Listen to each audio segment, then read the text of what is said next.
Dar boa noite aos irmãos e aos amigos que nos assistem através desse canal.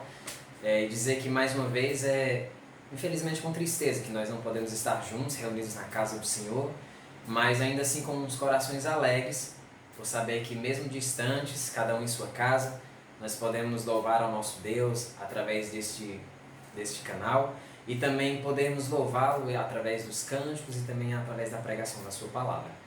Então quero pedir a você que está nos assistindo que possa baixar a sua cabeça, nós possamos orar buscando o nosso Deus nesta noite.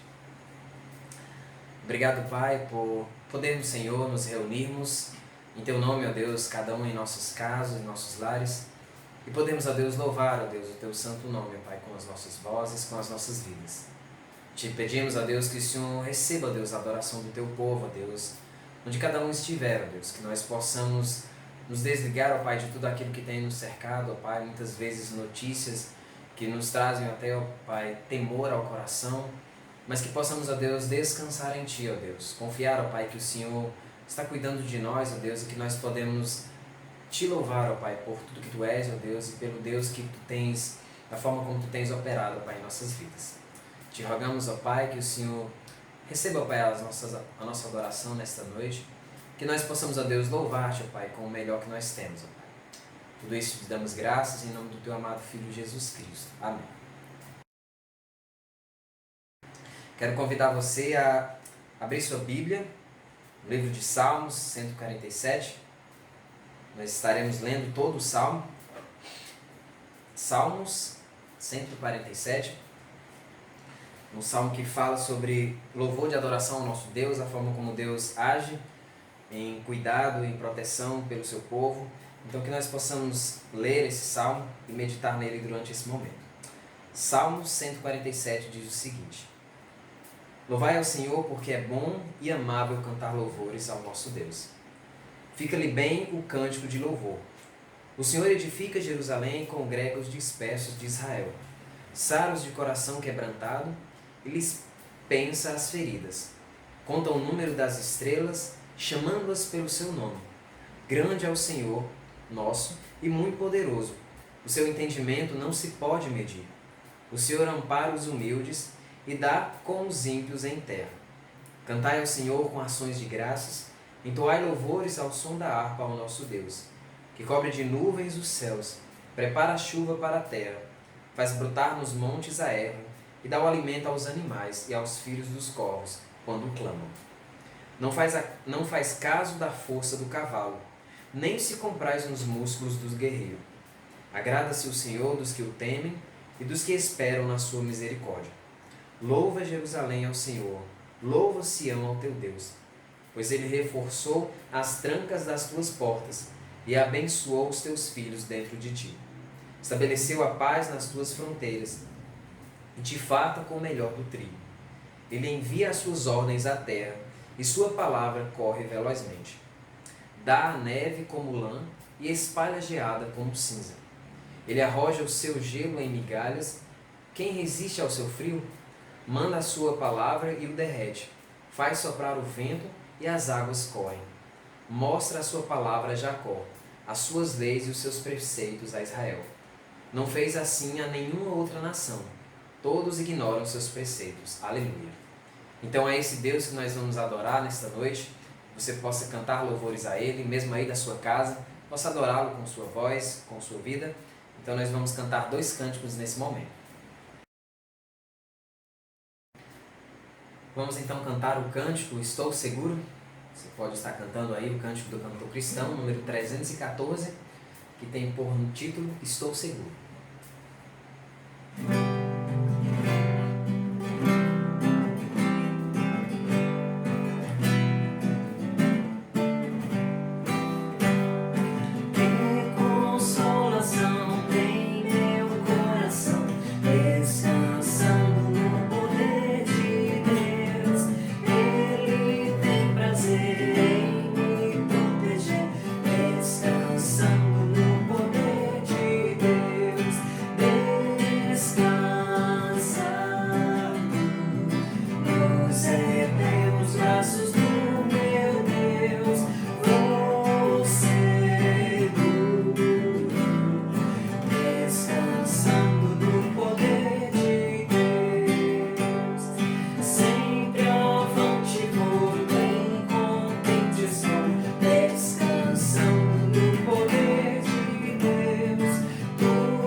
o próximo cântico, tem por título Ele Exaltado.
Vamos agora para os avisos da nossa semana, né?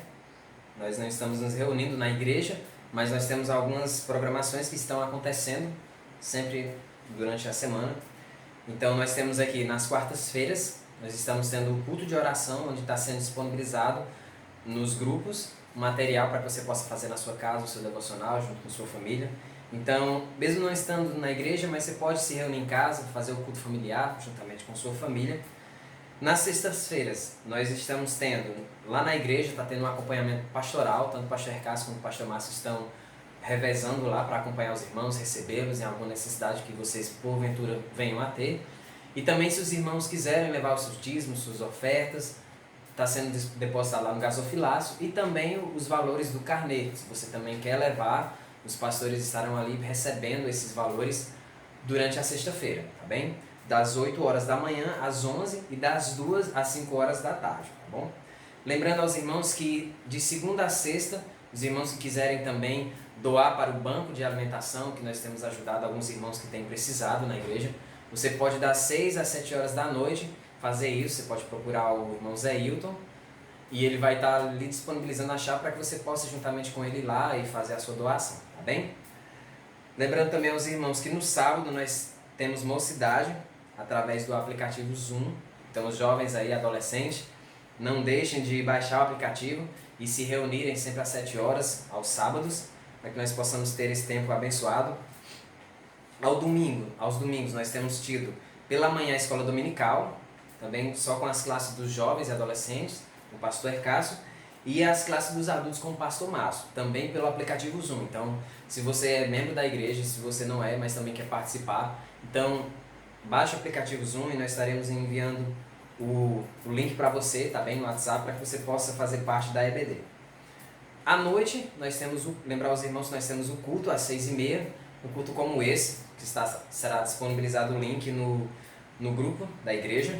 Então você vai poder estar assistindo o culto, na verdade não assistindo, mas cultuando a Deus, né, juntamente conosco. E lembrando aos irmãos que os avisos da semana são esses.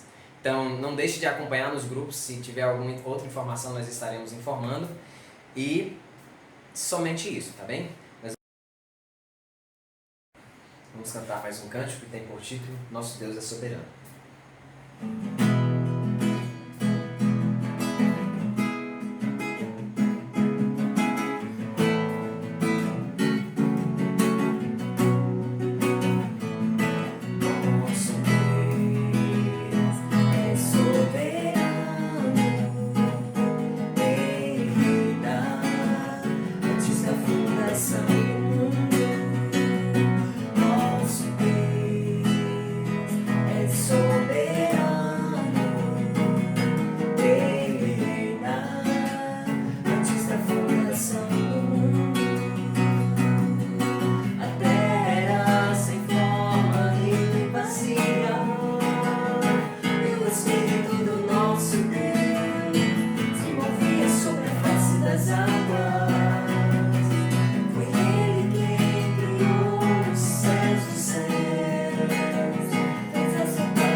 Bem, irmãos, nós já pudemos louvar ao nosso Deus com cânticos, lemos a sua palavra e agora nós teremos o privilégio de ouvi-la, também a pregação da palavra de Deus, através do nosso pastor Cássio. Então você pode estar concentrando-se em sua casa, prestando atenção, abrindo seu coração para poder ouvir a mensagem do Senhor e poder aplicá-la na sua vida, tá bem?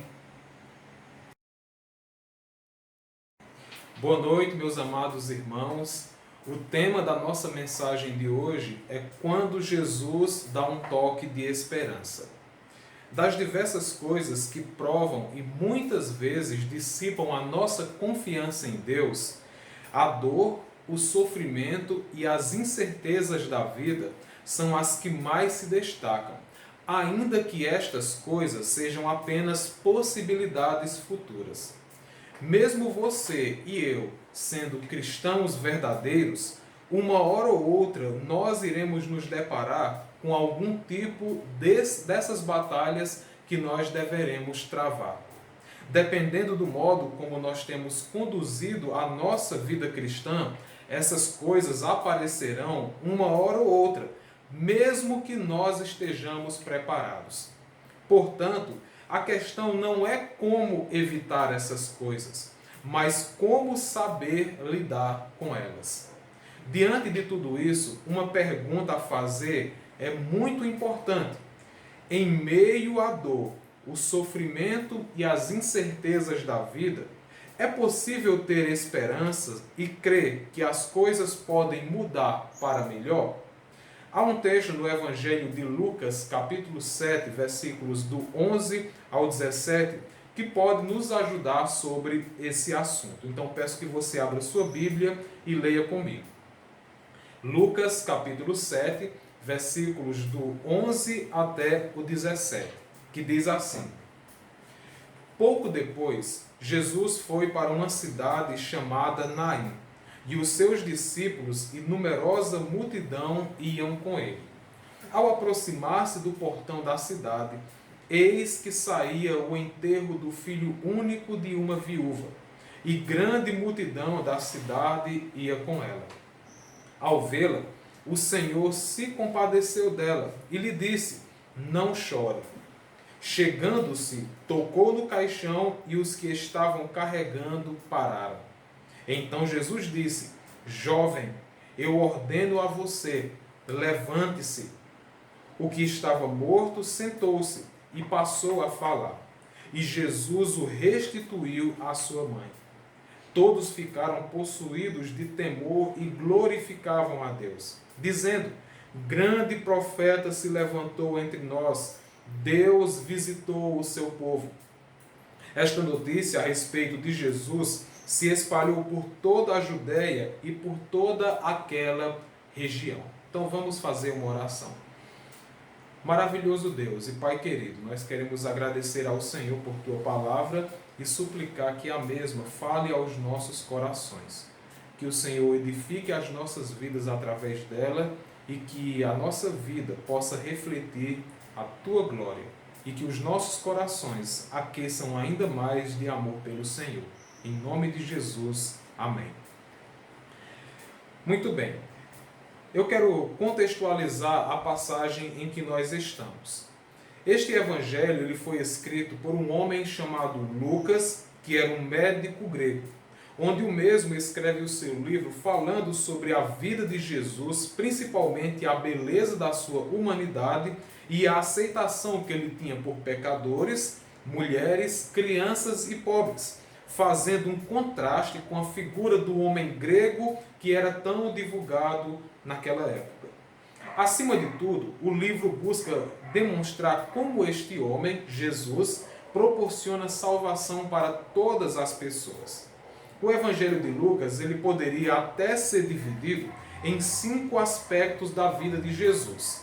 Um primeiro aspecto é o seu crescimento, capítulo 1, do versículo 4 até o versículo 13. E também, em segundo lugar, outro aspecto da vida de Jesus vistas no Evangelho de Lucas é o seu poder sobre todas as coisas. Capítulo 4, versículo 14, até capítulo 9, versículo 50. Um terceiro aspecto é os ensinamentos aos seus discípulos, aos apóstolos. Do capítulo 9, versículo 51, até o capítulo 19, versículo 17. O quarto aspecto é o seu sofrimento e morte. Capítulo 19, versículo 28, até o capítulo 23, versículo 56. E o quinto aspecto é a sua ressurreição e vida para sempre, no capítulo 24. Dentro do aspecto do poder de Jesus sobre todas as coisas, está o capítulo 7, onde Jesus entra em Cafarnaum e, provavelmente da sua casa, recebe a missão de curar o servo de um certo capitão de 100 homens, um centurião. Após a cura deste, de Cafarnaum, Jesus sai com seus discípulos e outras pessoas em direção a uma cidade chamada Naim. E é neste contexto que se desenrola o nosso evento.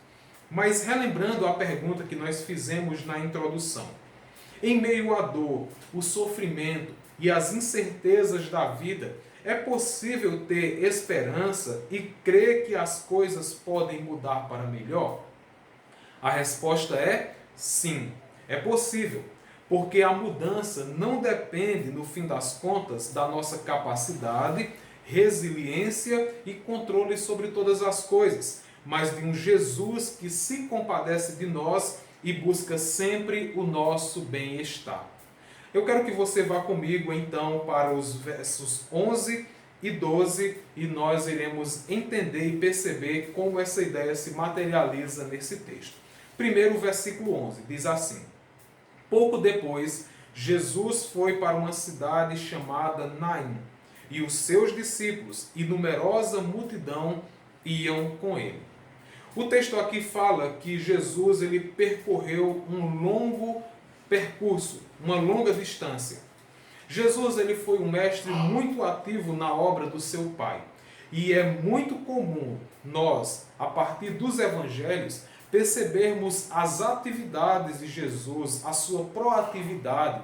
E geralmente ele anda muitas distâncias, muitos quilômetros, às vezes muitos dias, para fazer a vontade do seu Pai, para avançar o reino, para pregar para que as pessoas pudessem ouvir e receber a salvação. Jesus, anteriormente, no capítulo 7, versículo 1, ele estava em Cafarnaum, mas após a cura do servo do centurião, como nós vimos, ele parte para essa cidade chamada Naim. Se Jesus tivesse seguido pelo caminho de Nazaré, é possível que ele tenha caminhado junto com aquelas pessoas cerca de 35 a 62 quilômetros. seria a caminhada e a jornada de um dia. Se Jesus ele entrou naquela cidade, se Jesus ele teve acesso àquelas pessoas, isso nós sabemos. Mas uma curiosidade sobre essa cidade que Jesus adentra nessa passagem é que o seu nome, o significado daquela cidade era aldeia de consolação. Então nós temos o Deus da consolação na pessoa de Jesus entrando na aldeia da consolação. Era uma cidade pequena de uma região da Galileia, a 17 quilômetros de Nazaré. Entre os seus nomes havia consolação, ou quietude, ou tranquilidade. Parece ser de fato uma cidade muito tranquila, talvez por conta do seu tamanho e da sua população. A maioria daqueles homens e mulheres que ali viviam, eles se sustentavam a partir da agricultura e da pecuária. Era uma cidade do interior da Palestina. Mas quem acompanhou Jesus em toda essa jornada? Não fica muito claro se Jesus pretendia ir para Naim ou estava apenas de passagem. Mas a palavra do Senhor nos dá um destaque mais objetivo. E o que temos aqui de certeza é que, apesar de não sabermos qual o seu percurso objetivo, algumas pessoas seguiam Jesus para onde ele estava indo. Diz o texto que os seus discípulos o seguiam. Talvez aqui seja uma referência aos 12 apóstolos, mas também o texto fala de uma numerosa multidão que seguia Jesus. Talvez fossem discípulos que já seguiam Jesus há um bom tempo, ou então pessoas que partiram de Cafarnaum com ele, ou então o acompanharam a partir de Nazaré, caso ele tenha passado por aquela cidade.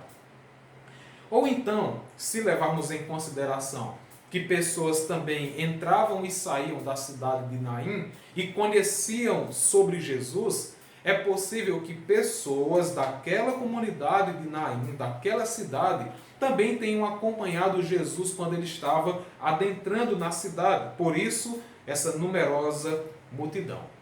Mas geralmente quando eu leio passagens como essa, quando eu me deparo com textos como esse, que fala que Jesus percorreu grandes distâncias para fazer a vontade do Pai, para cumprir a missão que o Senhor deu ao Senhor Jesus Cristo, eu fico pensando e questiono a mim mesmo. Será até onde eu estou disposto a seguir Jesus para fazer a vontade de Deus? Será se a minha disposição é apenas a medida da minha comodidade? Ou será se eu teria a disponibilidade de pagar o preço de um sacrifício da minha vontade? Será o que é que eu tenho sacrificado para fazer a vontade de Deus? Ou será que o modo como eu tenho conduzido a minha vida, o meu cristianismo, só é possível porque tudo isso que eu tenho vivenciado é muito cômodo para a minha vida? Então nós precisamos pensar o que é que nós temos sacrificado das nossas vidas para a obra do Senhor. Mas agora olhe comigo o versículo 12, diz assim: Ao aproximar-se do portão da cidade, eis que saía o enterro do filho único de uma viúva, e grande multidão da cidade ia com ela. Então, ao chegar nessa cidade de Naim, especificamente no portão da cidade, Jesus se depara com um cenário bem peculiar. Talvez o portão da cidade, mencionado pelo texto, não seja um portão tradicionalmente conhecido por aquelas grandes fortalezas ou muros que eram construídos ao redor de grandes cidades. Pelo porte de Naim, é possível que o portão da cidade fosse formado por duas casas que não se encontravam e davam acesso à cidade de Naim. Então, nesse contexto, Jesus entra pelo portão ou por essas duas casas, adentra a cidade de Naim e se depara com um cenário um tanto curioso, mas também muito triste, que é a procissão fúnebre do falecimento de um jovem filho de uma viúva. Normalmente, em procissões fúnebres, as pessoas elas deixavam as suas atividades e se uniam ao final da fila quando o cortejo fúnebre passava. Eles davam valor àquele momento, eles se entristeciam e compartilhavam da dor daquelas pessoas e então seguiam esse cortejo para dar amparo e consolo para aquelas pessoas. Nós podemos supor que o clima que Jesus percebe naquele momento é um clima muito triste e até, de certa medida, de desespero. Existem algumas passagens que falam sobre falecimentos de pessoas e as atitudes daquelas pessoas que assistem aquele funeral. Por exemplo, em Mateus 9, 23, fala de um aspecto de desespero. As pessoas gritavam enquanto pessoas tocavam em um funeral. Enquanto em João, capítulo 11, versículo 33, na morte de Lázaro, as pessoas choravam muito, de acordo com o evangelista. Então, talvez esse cenário fosse exatamente o cenário que Jesus ele encontra. E é esta a primeira cena que Jesus vê quando se aproxima daquela cidade. Mas não é só isso. Além de ser um cortejo fúnebre, que não é nada comum de se encontrar no primeiro contato, também fala de o funeral de um filho único de uma viúva. Eu sei que você entende, já percebe e até conhece pessoas que perderam filhos. Sem dúvida alguma, deve ser uma dor incomensurável. Agora, dentro daquela cultura, uma coisa era perder um filho, já era algo muito grave. Mas perder um filho, a mulher sendo uma viúva, era considerado algo terrivelmente trágico. Então aquela mulher perde o seu filho, ela é uma viúva e dentro daquela cultura a sua dor foi terrível. Ela experimentou uma tragédia também incomensurável. Agora imagine, quando se trata não apenas de um filho de uma viúva, mas quando este filho é o único que essa viúva tem. Essa mulher estava sofrendo muito. Até porque, pelo fato dela ser uma viúva, ela já havia perdido o seu marido. E na maioria dos casos, as viúvas não eram bem vistas naquela sociedade. Então você vê um aglomerado de situações que bombardeiam o coração daquela mulher e faz dela uma mulher sofredora, cheia de dores e que precisava de consolação. As pessoas até, quando a viúva não tinha familiares, sustentava por meio de caridade aquelas mulheres. Então você percebe a situação dessa mulher. Mas não para aí. O cenário também mostra para Jesus uma grande multidão da cidade. Há uma ênfase aqui. Geralmente, a Escritura fala de multidões que se reúnem para ver uma pregação ou até mesmo para um funeral. Mas aqui nesse texto, diferente do verso 11, há uma ênfase para essa multidão que era ainda maior. É possível, dentro desse contexto, que essa ênfase diga respeito sobre essa família que possivelmente era muito querida por aquela comunidade. E é por isso que essa grande multidão se reúne para aquele cortejo. Porque gostavam daquele jovem, gostavam daquela mãe. E se essa informação é verdadeira, ainda mais o sofrimento era intenso dentro daquele cenário. Uma mãe que já havia perdido o seu marido, agora perde o seu único filho, e uma comunidade que perde um jovem que era muito querido ali naquela região. Você percebe então que a situação não era tão simples assim. Mas existem algumas curiosidades dentro desse texto que eu preciso compartilhar. Você percebe aqui que existem duas multidões que se encontram. Uma cheia de alegria e de esperança. Estavam com Jesus. Mas existe uma outra multidão que está cheia de tristeza e desesperança, porque seguiam o cortejo fúnebre de um jovem filho de uma viúva. Ninguém mais apropriado para estar naquele lugar, naquela hora, do que Jesus Cristo. Deus, na sua soberania, no seu controle absoluto sobre todas as coisas, coloca o Senhor Jesus entrando naquela cidade antes que aquela criança, aquele jovem, fosse enterrado, fosse sepultado. E Jesus então ressuscita aquele jovem, fazendo a alegria e trazendo a consolação para aqueles corações que muito sofriam. Mas deixa eu colocar duas coisas importantes aqui para nós. Primeiro, o sofrimento ele não faz acepção de pessoas. Ele não quer saber quem é a pessoa, onde ela mora e qual o seu status. Simplesmente o sofrimento, ele vem. Não importa se você está bem preparado para o sofrimento. Inegavelmente, ele virá. Logicamente, você preparando o seu coração para momentos assim, o sofrimento será atenuado, mas jamais o sofrimento será escapado. É inevitável o sofrimento para todas as pessoas. Mas o cenário não para nesse contexto triste de reconhecimento de que o sofrimento vai bombardear os nossos corações e as nossas vidas. Porque também tem a figura de Jesus que entra em cena.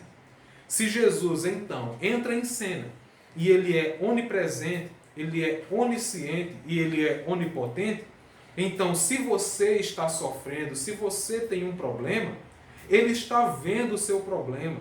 Ele conhece muito bem a demanda que você está enfrentando e ele tem poder suficiente para solucionar. E o que é que nos resta? O que nos resta é confiar no Senhor Jesus Cristo, que tem todo esse poder, todo esse conhecimento e está sempre conosco. Então confie no Senhor Jesus Cristo. Mas seguindo, os versos 13 e 14 diz assim: Ao vê-la, o Senhor se compadeceu dela e lhe disse: Não chore.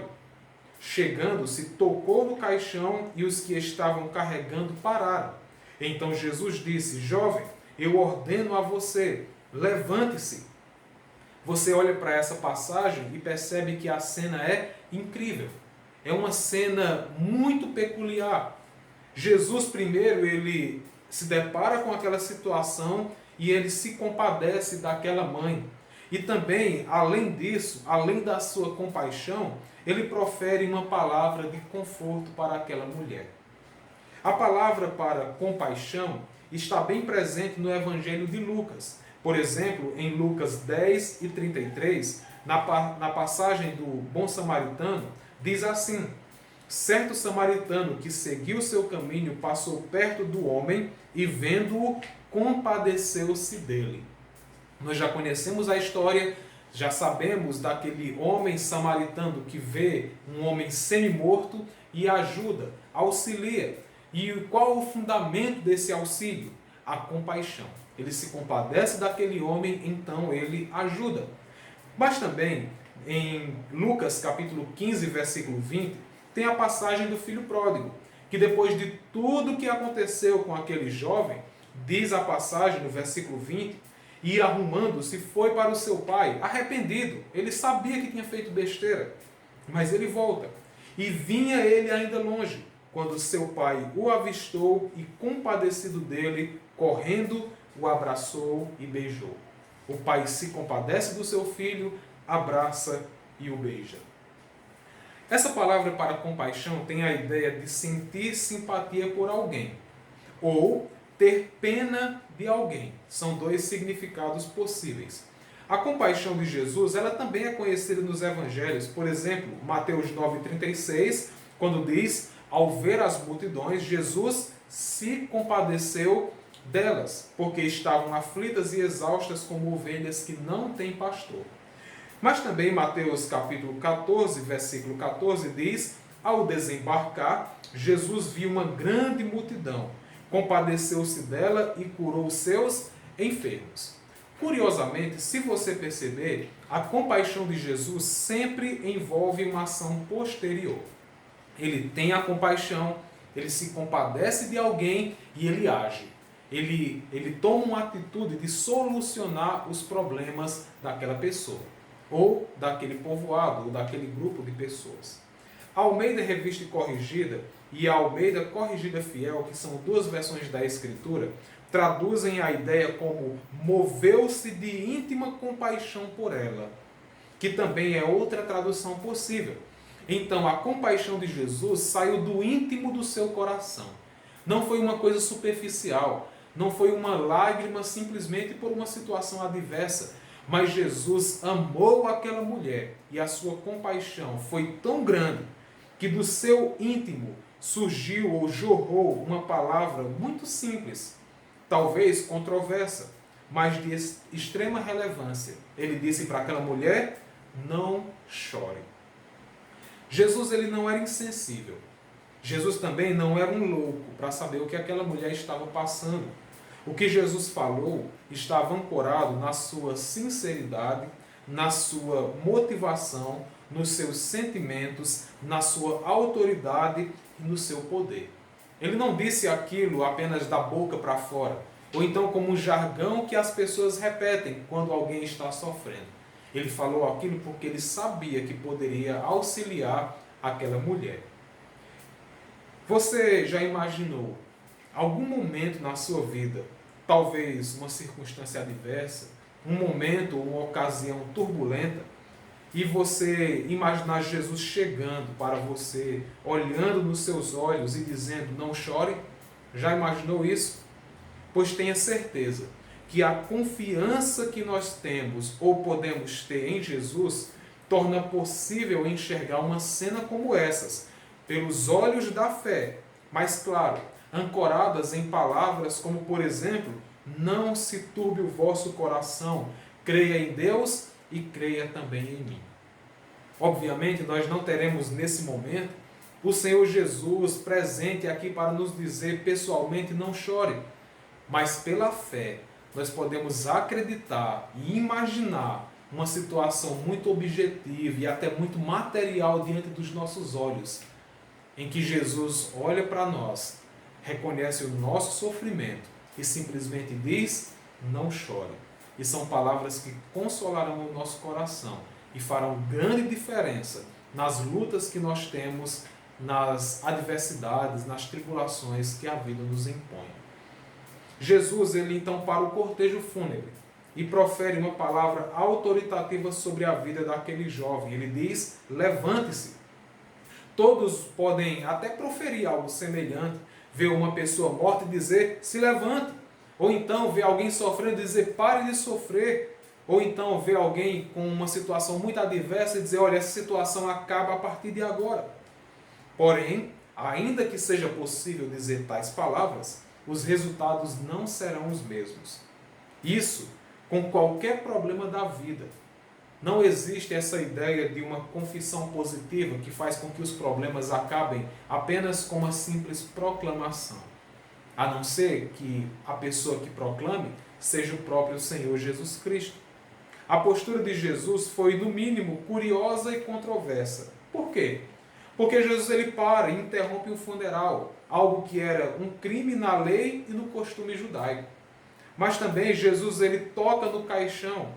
E aqui, possivelmente, naquele período os caixões eles não tinham tampa, então talvez Jesus até tenha tocado naquele jovem, naquela criança, o que tornaria ele impuro, de acordo com a lei de Moisés.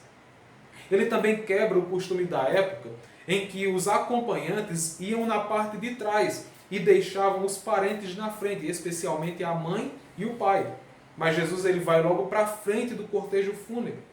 Sem falar que é possível que a multidão zombasse dele por supor que aquela criança, ele entendia que poderia ressuscitar aquela criança e até de supor que naquele momento ela iria ressuscitar aquele jovem. E em Mateus 9:24 nos dá uma noção mais clara de o que poderia ter acontecido caso pessoas estivessem duvidando do poder de Jesus Cristo. Em Mateus 9:24, quando Jesus ele vai ressuscitar uma jovem, ele diz, saiam daqui, porque a menina não está morta, mas ela dorme. E aquelas pessoas que ouviram Jesus falando aquilo, elas riram dele. Então é possível que naquele contexto, quando Jesus diz não chore, ou até levante-se, pessoas tenham zombado da atitude de Jesus. É possível. Então, naquele contexto, o mais importante de se destacar é que Jesus ele dá uma ordem para que aquele jovem morto se levantasse com vida. E dentro dessa ordem que Jesus dá, Jesus ele demonstra autoridade divina, Jesus mostra a sua autoridade sobre a morte e Jesus também apresenta um prelúdio da nossa ressurreição. Jesus tem autoridade para fazer com que alguém morto reviva. Jesus também tem autoridade sobre a morte não pode ganhar uma batalha contra Jesus. E também, um dia, nós iremos ressuscitar, porque o Senhor Jesus, ele morreu e ressuscitou, e prometeu que um dia nós também ressuscitaremos com ele. E esse evento pode sim ser um prelúdio demonstrando como Jesus fará no fim dos tempos, quando ressuscitar todos aqueles que crerem nele. Sendo assim, não foi o amor de mãe, ou a multidão, ou até o status da cidade que trouxe vida àquele jovem, mas foi Jesus Cristo que trouxe vida para ele. Eu quero que você pense sobre alguns pontos que são importantes depois de considerarmos essas passagens, esses versículos. Primeiro, eu não sei como é que está a sua vida, não sei o que é que você tem passado, qual o sofrimento você tem curtido. Mas eu quero dizer que você precisa descansar. Descansar na certeza que Jesus te ama e que tem compaixão da sua vida. E por mais que você duvide, por mais que você olhe para as circunstâncias e não perceba esse amor, o maior amor e a prova de tudo isso foi quando Jesus deu a sua vida por você e por mim. Então Jesus, ele deu a sua vida por amor. Mas não é apenas isso. Jesus, ele tem compaixão, ele tem amor por nós, mesmo depois da sua morte na cruz. Hebreus 4, 15 e 16 diz: porque não temos sumo sacerdote que não possa se compadecer das nossas fraquezas. Pelo contrário, ele foi tentado em todas as coisas, à nossa semelhança, mas sem pecado. Portanto, aproximemo-nos do trono da graça com confiança, a fim de recebermos misericórdia e encontrarmos graça para ajuda em momento oportuno. Mas uma segunda aplicação que eu quero fazer para as nossas vidas é que não importa o tamanho do problema que você enfrenta, Jesus sempre é capaz o suficiente de transformar em alegria. Não importa o tamanho da dor que você está sentindo, Jesus pode transformar essa dor em alívio. Você duvida disso? Em Mateus 19, 26 diz: Jesus olhando para eles disse, aqui falando sobre salvação, para os seres humanos isto é impossível, mas para Deus tudo é possível. Uma terceira aplicação que eu quero fazer é que você deve ter cuidado em quem você está depositando a sua confiança nos momentos de crise. Talvez você esteja depositando a sua confiança num parente, num amigo, nas autoridades, nos médicos. Em quem você tem depositado a sua confiança? A palavra do Senhor diz em Jeremias 17, versículos 5 e 7 o seguinte: assim diz o Senhor, maldito aquele que confia no ser humano, que faz da carne mortal o seu braço e cujo coração se desvia do Senhor. Bendito aquele que confia no Senhor e cuja esperança é o Senhor. O texto não está dizendo que nós não podemos confiar nas pessoas. Não é essa a ideia do texto. Mas está dizendo que se a nossa confiança última está no homem e não em Deus, nós somos malditos. Mas outro alerta que a palavra do Senhor nos dá está em 2 Crônicas 16 e 12. Quando o texto diz que no 39º ano do reinado de Asa, ele contraiu uma doença nos pés. E essa doença era muito grave. Porém, na sua enfermidade, ele não recorreu ao Senhor, mas confiou nos médicos. Não é que nós não devamos confiar na medicina, não é que nós não devamos confiar em profissionais da saúde, não é isso que o texto está dizendo, mas o problema é quando a nossa confiança última, onde o nosso coração descansa, é único e simplesmente na profissão de outras pessoas, aqui no caso a medicina. Fazendo uma aplicação para os nossos dias, não vai ser os médicos necessariamente que farão com que tudo que nós estamos vivendo acabe.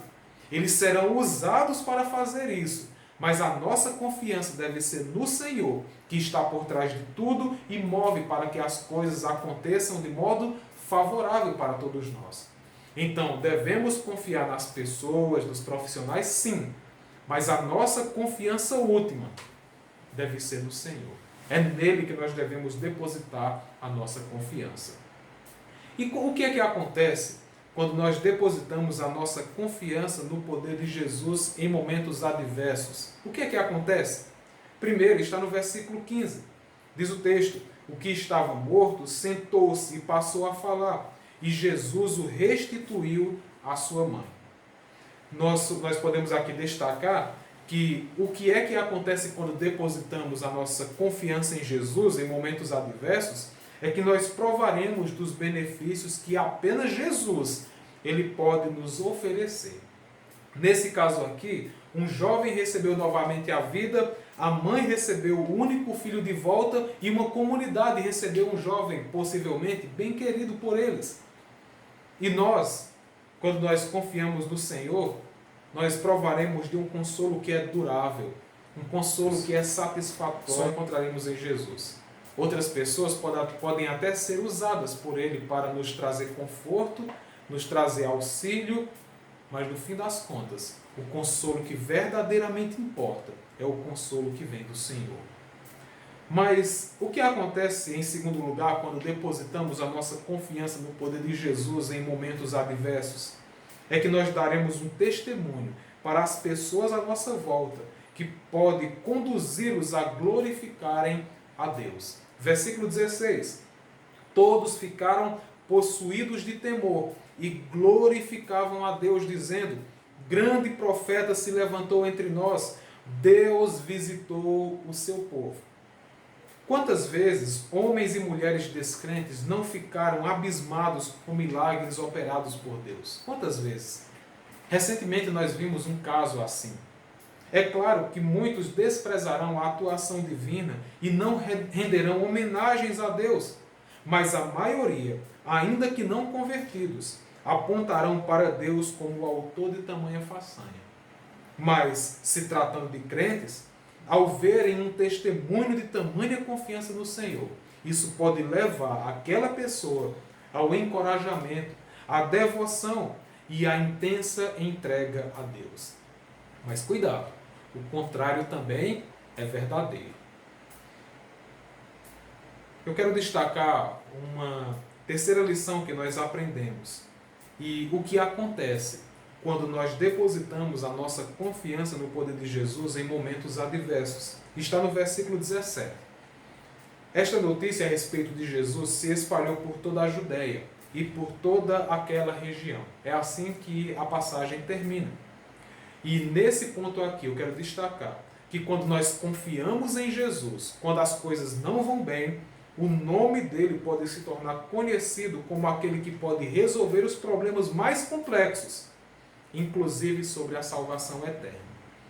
Existe um testemunho anônimo, provavelmente do século V ou VI depois de Cristo, recolhido e descrito por um monge beneditino chamado Pedro Diácono, do século XII, que faz a seguinte descrição: na casa da viúva, na qual o filho foi ressuscitado, agora existe uma igreja, e a sepultura na qual seria colocado existe até hoje. Esses foram os resultados da ação de Jesus lá em Naim, na vida daquele jovem e daquela mulher. Obviamente que alguns relatos posteriores dizem que agora naquele lugar existem apenas ruínas.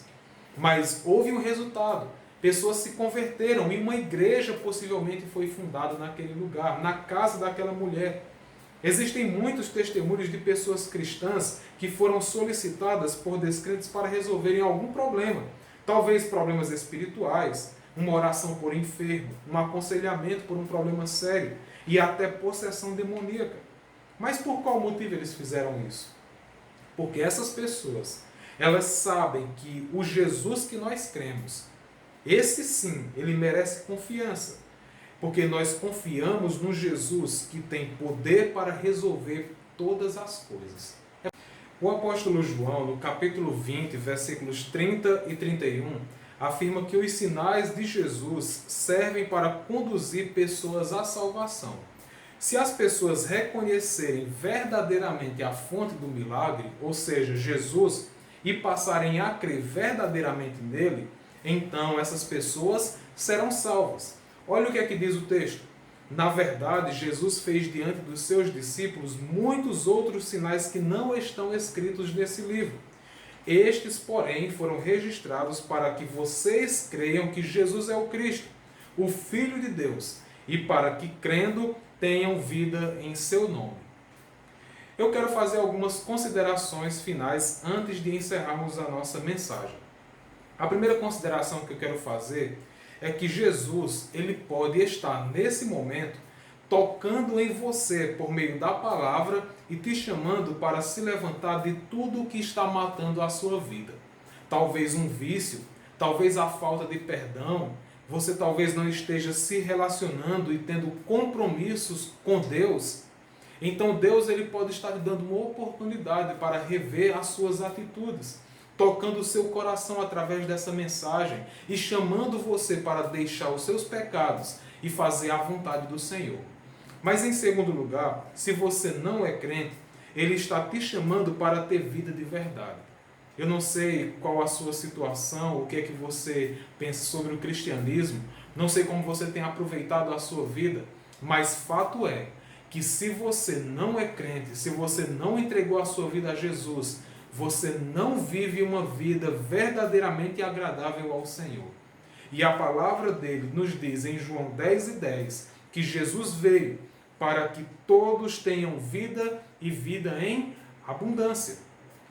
Uma terceira consideração importante também é que já que Jesus ele tem poder até para ressuscitar pessoas mortas, quanto mais ele terá poder para ajudar você e eu a carregarmos os nossos fardos que nós estamos levando nesse momento. Você talvez esteja passando por um momento muito complicado na sua vida, talvez um sofrimento que você nem consegue descrever. Mas eu quero dizer para você que Jesus, ele tem poder para lhe ajudar a carregar esse fardo. Você precisa apenas confiar e depositar a sua vida diante dos seus pés. Uma quarta consideração que eu acho muito importante, que está vinculado ao que nós já falamos nessa pregação, é sobre o proclamar a Jesus Cristo. Que tal, depois de ouvir uma mensagem como essa, você passar a falar muito mais sobre Jesus para as pessoas, sobre o seu amor, sobre o seu poder? Que tal você fazer isso? Eu quero dizer para você que essas pessoas também precisam de Jesus. Então, assim como aquelas pessoas tiveram acesso ao poder, à compaixão de Jesus, e muitas até possivelmente se converteram, você também pode proclamar as virtudes desse Jesus para que outras pessoas conheçam e também se rendam aos pés dele. A pergunta que fica é: o que você vai fazer depois de ouvir todas essas informações? Lembra da pergunta no início?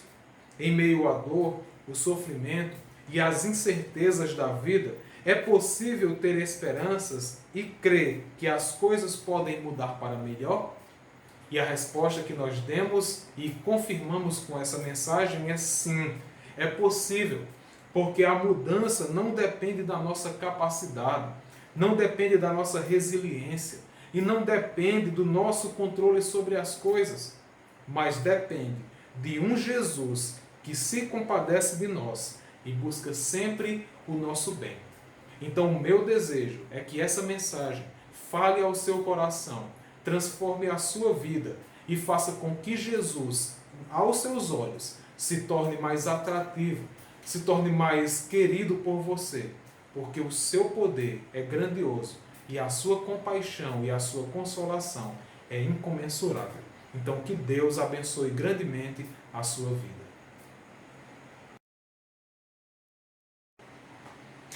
Irmãos, espero que você tenha sido ricamente abençoado pela palavra do nosso Deus, assim como eu também fui, e que Deus venha abençoá-los durante essa semana. Boa noite a todos.